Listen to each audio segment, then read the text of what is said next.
जय श्री राधे कृष्ण।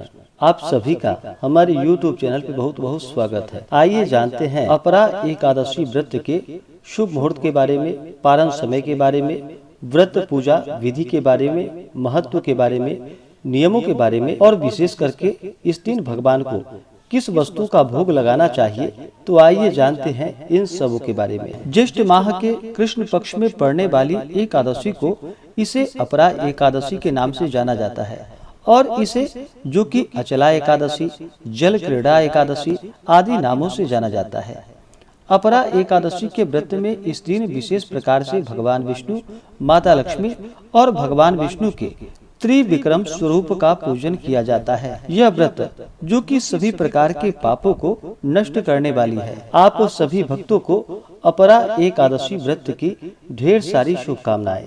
आप सभी के जीवन में लक्ष्मी नारायण की कृपा से आप सभी को सभी प्रकार के सुख और समृद्धि की प्राप्ति हो। यह व्रत महान यश प्रदायक व्रत है। ब्रह्म हत्या, भूत प्रेत पिशाच योनि से मुक्तिदायक है। पर निंदा आदि पाप कर्म नष्ट हो जाते हैं। यह व्रत जो कि लक्ष्मी नारायण को अति प्रिय है। इस व्रत में शेष शैया पर विराजमान लक्ष्मी नारायण जी की पूजा करने से व्यक्ति के सभी प्रकार के पापों का नाश होता है। एक वर्ष में 24 एकादशी का व्रत होता है। वहीं पे अधिक मास होने पर 2/26 एकादशी का व्रत होता है।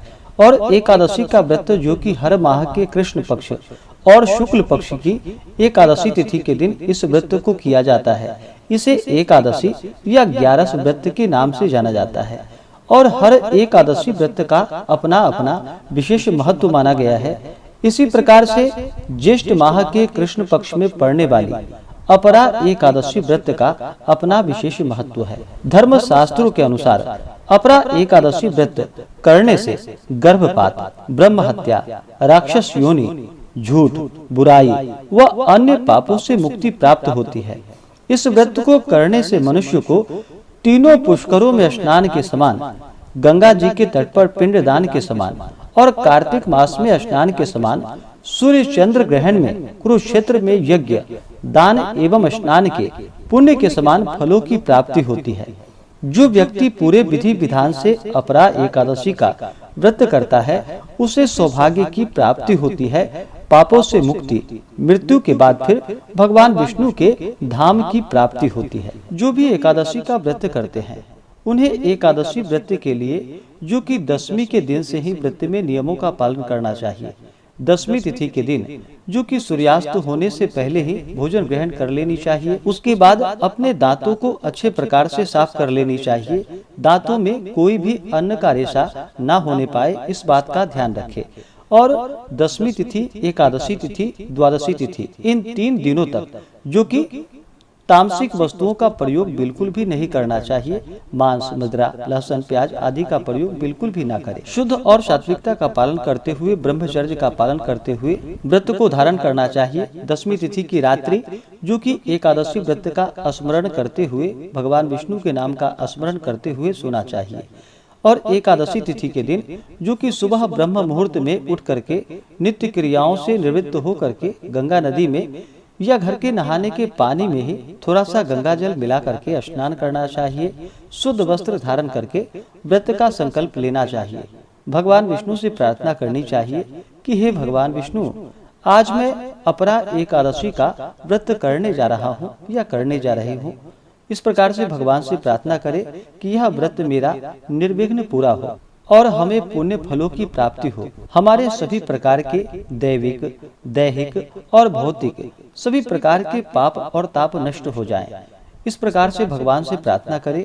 आपके मन में जो भी इच्छा हो, जो भी कामना हो, वह प्रभु से कहें।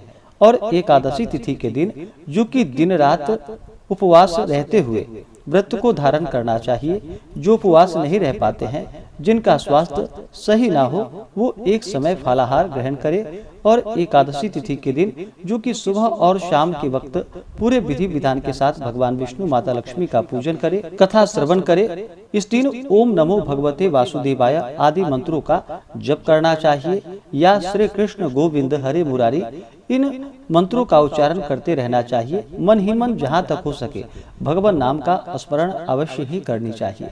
इससे पुण्य फलों की प्राप्ति होती है। इस प्रकार से एकादशी के दिन सुबह और शाम के वक्त भगवान का पूरे विधि विधान के साथ पूजन करे, कथा श्रवण करे, विष्णु सहस्त्र नाम आदि का पाठ या श्रवण करे। एकादशी की रात्रि जागरण करते हुए समय को व्यतीत करना चाहिए और द्वादशी तिथि के दिन जाकर के फिर सुबह उठ करके नित्य क्रियाओं से निवृत्त होकर के स्नान करके शुद्ध वस्त्र धारण करे और फिर भगवान का पूजन कर ले, उनकी आरती करे। इसके बाद फिर ब्राह्मणों को भोजन करवाएं, ब्राह्मणों को दान और दक्षिणा दे और फिर समय के अनुसार व्रत का पारण करना चाहिए। तो आइए जानते हैं अपरा एकादशी व्रत के शुभ मुहूर्त के बारे में। इस बार ज्येष्ठ मास कृष्ण पक्ष एकादशी तिथि प्रारंभ समय जो कि 14 मई 2023 दिन रविवार रात्रि 2:47 और एकादशी तिथि की समाप्ति होगी जो कि 15 मई 2023 दिन सोमवार रात्रि 1:05 पे। तो हमें शुद्ध रूप से सूर्योदय व्यापनी समय के अनुसार जो प्राप्त हो रहा है एकादशी व्रत के लिए समय, वह समय 15 मई 2023 दिन सोमवार को प्राप्त हो रहा है। तो सभी इस दिन व्रत को धारण करेंगे और व्रत का पारण जो कि अगले दिन 16 मई 2023 दिन मंगलवार को व्रत का पारण किया जाएगा। एकादशी व्रत का जो पारण किया जाता है वह हरिवासर समाप्त होने के बाद करना चाहिए। हरिवासर का जो समय होता है वह समय द्वादशी तिथि का पहला चौथाई हिस्सा, यह समय हरिवासर का होता है। द्वादशी तिथि की जो समाप्ति है वह 16 मई को रात्रि 11:38 पे। तो व्रत का जो पारण किया जाएगा वह पारण 16 मई 2023 दिन मंगलवार को किया जाएगा। पारण का समय सुबह 6:47 से सुबह 8:13 तक व्रत का पारण किया जाएगा। अपरा एकादशी व्रत का पारण जो कि तिलेन पारणम यानी कि तिल से व्रत का पारण है, यह संभव ना हो पाए तो आप तुलसी दल या जल से व्रत का पारण करें, फल से व्रत का पारण करें। एकादशी तिथि के दिन जो राहु काल का समय होगा 15 मई को, वह समय सुबह 6:53 से सुबह 8:34 तक राहु काल का समय होगा।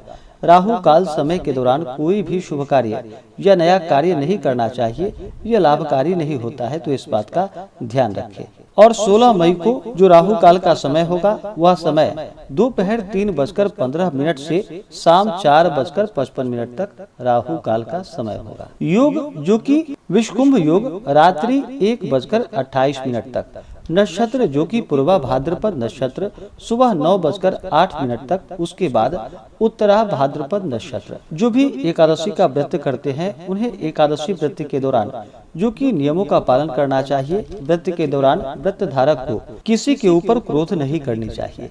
अपने मन में किसी के प्रति ईर्ष्या या द्वेष का भाव नहीं लाना चाहिए। ब्रह्मचर्य का पालन करना चाहिए। भगवत चरण में अपना मन लगाना चाहिए। एकादशी तिथि के दिन चावल ग्रहण नहीं करनी चाहिए। एकादशी तिथि के दिन चावल ग्रहण करने से जो कि रेंगने वाले जीवों के रूप में जन्म लेना पड़ता है, तो एकादशी के दिन चावल ग्रहण नहीं करनी चाहिए। अपने से बड़ों का सदा ही आदर और सम्मान करना चाहिए। संपूर्ण दिन व रात्रि जो कि शुद्ध आचार विचार वाले मनुष्यों के साथ ही व्यतीत करनी चाहिए। अच्छी संगति, अच्छे विचार, अच्छा ही वातावरण होना आवश्यक है। झूठे कपटी, व्याभिचारी, मांस, मदिरा, पान आदि करना अथवा ऐसों की संगति इस दिन निषिद्ध मानी गई है। यह सब नहीं करना चाहिए। जहाँ तक हो ऐसे लोगों से बचना चाहिए। ऐसे लोग जो कि समाज के लिए कलंक होते हैं। यह लोग ओला की संज्ञा में आते हैं। जैसे ओला दूसरों का अहित करने के पश्चात स्वयं भी गल जाता है, उसी प्रकार ऐसे लोग भी दूसरों को नष्ट कर स्वयं भी पतन के गर्त में चले जाते हैं। उपासना वाले दिन जिस दिन व्रत करना हो, शास्त्रों के अनुसार उस दिन शयन नहीं करनी चाहिए। खास करके तो दिन में शयन ना ही करे, दिन में ना सोए, रात्रि में भी नहीं सोनी चाहिए, जागरण करना चाहिए जहाँ तक बन सके। व्रत धारक को जो कि दशमी के दिन कांसे के बर्तन में भोजन नहीं करनी चाहिए। शुद्ध शाकाहारी भोजन करना चाहिए। मसूर की दाल, कोदो, चावल, साग, दूसरे की घर की खाद्य सामग्री आदि भोजन ये सब नहीं करनी चाहिए। एकादशी के दिन जुआ नहीं खेलनी चाहिए, दिन में निद्रा नहीं लेनी चाहिए, तांबूल, दातुन, परनिंदा, चुगली, चोरी, हिंसा तथा किसी भी जीव को इस दिन नहीं सताना चाहिए। द्वादशी के दिन भी कांसे के पात्र में भोजन, मांस, मदिरा, मधु, तेल, मिथ्या भाषण। इस दिन अपरा एकादशी के व्रत में इस दिन भगवान के पूजन के लिए चाहिए कि जो भी व्रत धारक हैं, अगर मंदिर में भगवान का पूजन कर रहे हो तो मंदिर में कर ले, यह अनंत गुना पुण्य फलदायी माना गया है। नहीं तो घर पे ही करते हो तो घर पे पूजन के लिए एक अच्छा सा जगह ले, उस जगह को अच्छे से पवित्र करके, जैसे कि मान लीजिए अपने घर के ईशान कोण में सबसे अच्छा पूजन के लिए है, तो वहाँ पे अच्छे से साफ करके गंगा जल छिड़के और फिर भगवान के पूजन के लिए एक आसन लगाए, चौकी लगा करके उस पे पीला वस्त्र बिछा करके लक्ष्मी नारायण की फोटो या प्रतिमा को स्थापित करे।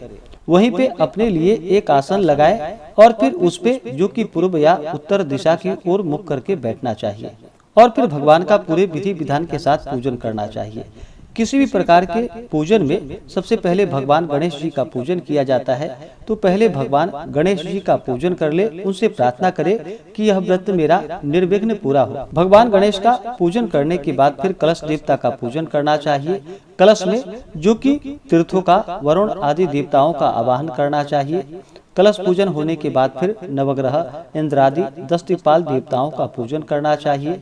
दिन में पूजन हो तो सूर्यादि पंच देवता का पूजन करना चाहिए, रात्रि में पूजन हो तो गणपत्यादि पंच देवता का पूजन करना चाहिए। उसके बाद फिर भगवान विष्णु और माता लक्ष्मी का पूजन करे।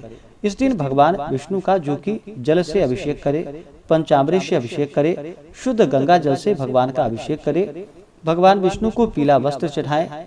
उसके बाद फिर यज्ञोपवीत अर्पित करे, पीला चंदन अर्पित करे, पीला पुष्प चढ़ाएं। भगवान विष्णु को जो कि तुलसी दल अति प्रिय होता है, तो इन्हें तुलसी दल अवश्य ही चढ़ाएं।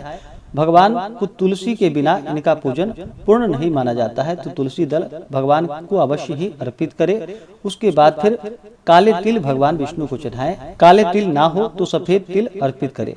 भगवान विष्णु को अक्षत नहीं चढ़ाया जाता है, तो इस बात का ध्यान रखें। अक्षत के जगह उन्हें काले तिल चढ़ाए जाते हैं। अक्षत चढ़ाने पर भगवान विष्णु क्रोधित होते हैं, तो अक्षत नहीं चढ़ाए, उसके जगह पे भगवान को काले तिल अर्पित करे। फिर धूप और दीप दिखाएं, अनेक प्रकार का नैवेद्य अपने श्रद्धा भक्ति भाव के साथ भगवान विष्णु को अर्पित करे। नैवेद्य में दूध से बने हुए वस्तु का भगवान को भोग लगाए। अभी के मौसम में मिलने वाले ऋतु फल आदि का भोग लगाए। विशेष करके भगवान विष्णु को इस दिन जो कि ककड़ी का भोग अवश्य ही लगानी चाहिए और इसे प्रसाद के रूप में ग्रहण भी करनी चाहिए। तो इस दिन भगवान को जहाँ तक हो सके नैवेद्य का भोग लगाए। उसके बाद फिर जल से आचमनी करवाएं। भगवान को नैवेद्य अर्पित करते हैं, भोजन कराते हैं, तो भोजन के बाद जल भी अवश्य ही देनी चाहिए। तो भगवान को जल से आचमनी करवाएं। द्रव्य दक्षिणा चढ़ाएं। मुख शुद्धि के लिए पान पत्र, सुपारी, लौंग, इलायची के साथ में अर्पित करें। इसी प्रकार से माता लक्ष्मी का पूजन करे। माता लक्ष्मी का जल से अभिषेक करे, पंचामृत से अभिषेक करे, शुद्ध गंगा जल से अभिषेक करे। माता को लाल वस्त्र चढ़ाएं, श्रृंगार की वस्तुएं अर्पित करे। उसके बाद अक्षत, चंदन, पुष्पों की माला अर्पित करे। महिलाएं माता लक्ष्मी को सिंदूर चढ़ाएं और पुरुष माता लक्ष्मी को रोली अर्पित करे। फिर धूप और दीप दिखाएं। अनेक प्रकार का नैवेद्य अपने श्रद्धा भक्ति भाव के साथ में अर्पित करे। जल से आचमनी करवाएं। द्रव्य दक्षिणा चढ़ाएं। मुख शुद्धि के लिए पान पत्र, सुपारी, लौंग, इलायची के साथ में अर्पित करे। इसके बाद फिर अपरा एकादशी व्रत महात्म्य कथा आदि का श्रवण करे, आरती करे। इस प्रकार से भगवान का पूजन करते हैं तो भगवान विष्णु अपने भक्तों के सभी प्रकार के पाप और ताप को नष्ट कर देते हैं तथा सुख और समृद्धि का आशीर्वाद प्रदान करते हैं। तो आशा करता हूँ कि यह जानकारी आपको अच्छा लगा हो। ऐसे ही ज्ञानवर्धक जानकारियाँ प्राप्त करने के लिए हमारे इस चैनल पे अगर आप नए हैं तो चैनल को लाल बटन दबा करके सब्सक्राइब करें, साथ में बेल आइकन घंटी को दबाएं ताकि मेरे वीडियो का नोटिफिकेशन आपको समय से मिलता रहे। वीडियो को लाइक करें, शेयर करें। सुखी रहें और स्वस्थ रहें। जय श्री राधे कृष्ण। धन्यवाद।